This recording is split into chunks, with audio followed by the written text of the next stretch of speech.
Hey, what's up, everyone? This is Franchise 923. I finally got a webcam. Just sort of wanted to make an introduction video on what this channel is. So I started the channel with the intention to make a bunch of GIS Python scripting videos, not even necessarily Python, but mostly GIS focused. The only reason I did that was because I was actually working in the GIS field.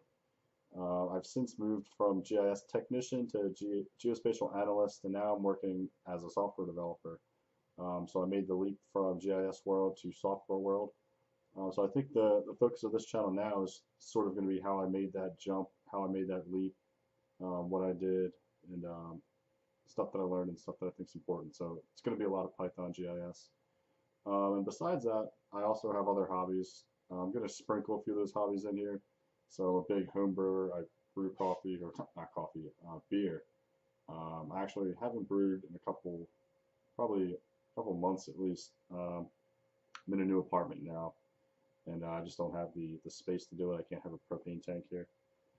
But yeah, little hobbies like that, I'll make tutorials on that as well as I do it, and just anything else that seems cool. But right now, the focus is just going to be on GIS and geospatial Python scripting and stuff like that. Maybe we'll do some AWS as well. Just whatever gets more views, whatever you guys are interested in, I'm willing to make videos on. I like doing this stuff. I like explaining it. It helps me um, learn the material better the more I do it and practice it and actually, speak it and say it, explain stuff. Um, so yeah, just wanted to say hi. Franchise 923. My real name's Francis. Nice to meet you guys.